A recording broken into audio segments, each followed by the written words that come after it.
শেষ হয়েও হইল না শেষ। 10ই সেপ্টেম্বর পেরিয়ে গেল, কিন্তু পড়ে থাকলো গৌরবকে নিয়ে মুখ্যমন্ত্রীর সুদৃঢ় দাবি। পড়ে রইল গৌরব আখ্যায়িত মুখ্যমন্ত্রীর চিত্রনাট্য। অসমাপ্ত চিত্রনাট্য নিয়ে ডিগবাজি মুখ্যমন্ত্রী।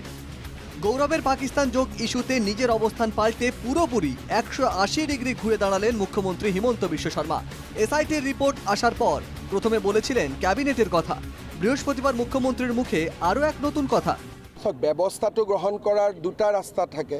এটা যিখিনি আইনৰ ভায়োলেশ্যন হৈছে তাৰ ওপৰত এপ্ৰপ্ৰিয়েট অথৰিটিয়ে কেছ কৰে আৰু ৰাইজে শাস্তি দিয়ে। গতিকে ব্যৱস্থা মানে কি, যে মই পাকিস্তানত গ'লোঁ, গৈ মই নাচি বাগি আহিলোঁ, এইটোতো কোনো ব্যৱস্থা নাই। সেইটো ব্যৱস্থা ৰাজনৈতিক ব্যৱস্থা। গতিকে ব্যৱস্থা আইনগত ব্যৱস্থা, ৰাজনৈতিক ব্যৱস্থা। ৰাইজে নিজে সিদ্ধান্ত ল'ব যে এই মানুহজন আমাৰ নেতা হ'ব পাৰে নে নাই। আইনি নয়, রাজনৈতিক ব্যবস্থা নেওয়ার কথা বলছেন মুখ্যমন্ত্রী। গৌরব নেতা হওয়ার যোগ্য কিনা জনগণই সে সিদ্ধান্ত নেবেন বলছেন মুখ্যমন্ত্রী। মানে গৌরবের ভাবমূর্তিকে ম্লান করতে রাজনৈতিক উদ্দেশ্য প্রণোদিতভাবেই এটা করা হয়েছিল। প্রকারান্তরে এটা মেনে নিলেন মুখ্যমন্ত্রী। গৌরবকে নিয়ে ঠিক কি বলেছিলেন মুখ্যমন্ত্রী আরও একবার শুনে নেওয়া যাক। আৰু ৰাইজে শাস্তি দিয়ে। গতিকে ব্যৱস্থা মানে কি, ব্যৱস্থা ৰাজনৈতিক ব্যৱস্থা। গতিকে ব্যৱস্থা আইনগত ব্যৱস্থা, ৰাজনৈতিক ব্যৱস্থা। ৰাইজে নিজে সিদ্ধান্ত ল'ব যে এই মানুহজন আমাৰ নেতা হ'ব পাৰে নে নাই। মুখ্যমন্ত্রীর এই মন্তব্য থেকে এটাও জলের মতো স্পষ্ট হয়ে যায় যে গৌরবের বিরুদ্ধে আইনগত ব্যবস্থা নেওয়ার জন্য যথেষ্ট তথ্য প্রমাণ নেই সরকারের কাছে। আর তাই রাজনৈতিক ব্যবস্থার কথা বলছেন মুখ্যমন্ত্রী। সাধারণ মানুষের কথা বলছেন মুখ্যমন্ত্রী। এখানেই শেষ নয়, অসমের সংবাদ মাধ্যম, পত্রিকা সম্পাদকরা বিষয়টি গুরুত্ব সহকারে নেননি বলেও অভিযোগ করেছেন মুখ্যমন্ত্রী। দেশের কল্যাণ, রাষ্ট্র কল্যাণের কথা ভাবছে না সংবাদ মাধ্যম। অত্যন্ত গুরুত্বপূর্ণ বিষয়টিকেও লঘু করে দেখছে সংবাদ মাধ্যম, মন্তব্য মুখ্যমন্ত্রী। গতিকে যিবিলাকে এইবিলাক ইমান চিৰিয়াছ কথা এটাক অলপমান লঘু কৰি উপস্থাপন কৰিব চেষ্টা কৰে, তেওঁলোকৰ প্ৰতি মোৰ সহানুভূতি আছে। গতিকে তেওঁলোকে দেশৰ কল্যাণো নিবিচাৰে, ৰাষ্ট্ৰৰ কল্যাণো নিবিচাৰে। গৌৰৱ গগৈয়ে ক'লে মই পাকিস্তান গৈছোঁ। এখন পেপাৰে সুধিছে নেকি আপুনি 10 দিন কি কৰি আছিল কওক বুলি। গতিকে কোনোবা সংবাদ পত্ৰৰ সাংবাদিক বা কোনোবা এডিটৰে এইটোক চিৰিয়াছ বুলি নাভাবিব পাৰে। আমাৰ কাৰণে এইটো চিৰিয়াছ ইস্যু। এখানেই শেষ নয়, গৌরবের পাকিস্তান যোগ ইস্যু থেকে সরে এসে এখন ফের প্রদেশ কংগ্রেস সভাপতিকে ব্যক্তিগত আক্রমণও করছেন মুখ্যমন্ত্রী। গৌরবের স্ত্রী সন্তানরা বিদেশি, এতে প্রবল আপত্তি মুখ্যমন্ত্রীর। এটা ফটো আমি নহয় নেকি, এটা ফটো আমি লিমিট থাকিব লাগে। ফটো আমি লিমিট পাৰ হৈ গৈছে। তিনিটাকৈ মানুহ বিদেশী, প্ৰথম বিদেশী কেইজনক স্বদেশী কৰকচোন, তাৰপিছত বিহু নাচি দেখুৱাব। যদিও মুখ্যমন্ত্রীর এই সব মন্তব্যের যোগ্য প্রত্যুত্তর দিয়েছেন গৌরব। সর্বগে বৃহস্পতিবার প্রচারের মঞ্চ থেকেই মুখ্যমন্ত্রীকে টার্গেট করে নেন জোরহাটের সাংসদ। 10ই সেপ্টেম্বরের কথা ভুলে গেছেন মুখ্যমন্ত্রী। প্রকাশ্যে এসেছে মুখ্যমন্ত্রীর মিথ্যের বেসাতি, আর তাই লুকিয়ে বেড়াচ্ছেন অসমের মুখ্যমন্ত্রী।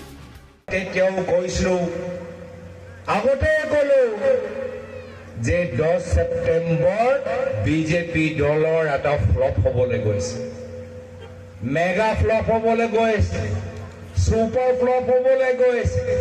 গোটেই মিছলীয়া কথাবোৰ ফাদিল হ'ব আৰু হিমন্ত বিশ্ব শৰ্মা ডাঙৰীয়া ৰাইজৰ সন্মুখত ক্ষমা বিচাৰিব লাগিব।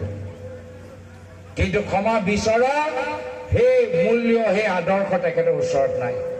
এতিয়া লুকাই পৰিছে। এতিয়া 10 সেপ্টেম্বৰ পাহৰি গ'ল, এতিয়া লুকাই পৰিছে। মিছলীয়া কথাবোৰ যে কেনেকৈ ৰাজহুৱা ক'ব সেয়া লৈ চিন্তিত, সেয়া লৈ শংকিত। এখানেই থেমে না থেকে 10ই সেপ্টেম্বর ফ্লপ মুখ্যমন্ত্রীর আরও একটা ফ্লপ শো দেখা গেল বলেও মন্তব্য করেন গৌরব। SIT কথাটো মই ক'লোৱে যে ফ্লপ, এতিয়া ফ্লপ মুখ্যমন্ত্ৰীৰ পৰা ফ্লপে কথাবোৰে ওলাব। তেওঁ মাত্ৰ এইটো বিষয়ত ফ্লপ নহয়, আৰু কিমান বিষয়ত তেওঁ ফ্লপ হৈছে। ফ্লপ মুখ্যমন্ত্ৰীৰ পৰা প্ৰতিটো বিষয়ত আপোনালোকে ফ্লপৰ বাহিৰে আৰু একো আশা কৰা আপোনালোকে প্ৰয়োজন নাই। তেওঁ এজন মুখ্যমন্ত্ৰীৰ কথাৰ কোনো মূল্য তেওঁলোকে ৰাখিব পৰা নাই। এদিকে গৌরব ইস্যুতে মুখ্যমন্ত্রীকে এক হাত নিয়েছেন শিবসাগরের বিধায়ক অখিল গগৈ। গৌরবের পাকিস্তান যোগ প্ৰমাণ করতে না পারলে ইস্তফা দেওয়ার কথা বলেছিলেন মুখ্যমন্ত্রী। স্থিতি স্পষ্ট কৰি দিব লাগে আজিৰ দিনটোৰ ভিতৰত অসমৰ মুখ্যমন্ত্ৰী 24 ঘণ্টাৰ ভিতৰত অসমৰ মুখ্যমন্ত্ৰীয়ে স্থিতি স্পষ্ট কৰিব লাগে যে তেওঁ যিটো SIT ৰিপৰ্টৰ কথা কৈছে সেই ৰিপৰ্ট অনুসৰি গৌৰৱ গগৈ দোষী হয়নে নহয় এইটো কথা ক্লিয়াৰলি ক'ব লাগে আৰু যদি দোষী নহয় তেতিয়াহ'লে হিমন্ত বিশ্ব শৰ্মাই পদত্যাগ কৰিব লাগে আৰু হিমন্ত বিশ্ব শৰ্মাই ঘৰলৈ যোৱা বন্ধ কৰিব লাগে তেওঁ প্ৰতিশ্ৰুতি দিছিলে এজন মুখ্যমন্ত্ৰী ইমান মিছলীয়া হ'বতো নোৱাৰে যদি মুখ্যমন্ত্ৰীজন মিছলীয়া হয় তেতিয়াহ'লে তেওঁ ডেফিনেটলি এনেও পদত্যাগ কৰিব লাগে মিছা কথাটো তেওঁ জনতাক ক'ব নোৱাৰে। এখানেই শেষ নয়, পাক গোয়েন্দা সংস্থা ISI এর সঙ্গে গৌরবের যোগাযোগ রয়েছে এটা প্রমাণ করে দেবেন বলে গত 6 মাস থেকে লাগাতার বলে আসছিলেন মুখ্যমন্ত্রী। 10ই সেপ্টেম্বর সব তথ্য প্রমাণ প্রকাশ্যে নিয়ে আসবেন নিজেই জানিয়েছিলেন মুখ্যমন্ত্রী, কিন্তু 10ই সেপ্টেম্বর বুধবার সেরকম কিছুই হলো না। এ প্রশ্ন তুলে অখিলের দাবি 6 মাস থেকে নাটক করে আসছিলেন মুখ্যমন্ত্রী। নাটক নয়, বলা ভালো সিরিয়াল করছিলেন মুখ্যমন্ত্রী।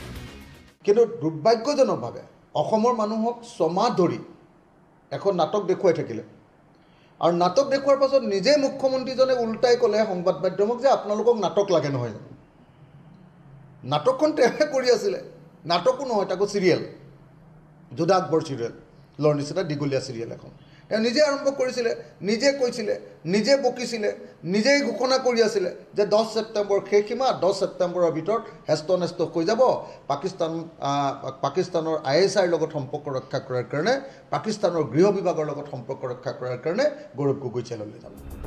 এখানেই শেষ নয়, শুধু ক্যাবিনেট নয়, বিধানসভায় SIT রিপোর্ট দাখিল করারও দাবি জানিয়েছিলেন অখিল। সব মিলিয়ে গৌরবের পাক যোগ ইস্যুতে নিজেরই পাতা ফাঁদে এখন নিজেই একটু একটু করে জড়িয়ে যাচ্ছেন মুখ্যমন্ত্রী হিমন্ত বিশ্ব শর্মা। একটা মিথ্যেকে ঢাকতে হাজারটা মিথ্যে কথা বলতে হচ্ছে মুখ্যমন্ত্রীকে। বিধানসভা নির্বাচনের আগে এটা বিজেপিকে ব্যাকফুটে ঠেলে দেবে, এ নিয়ে কোনো সন্দেহ নেই। Bureau report, NKTV Bangla.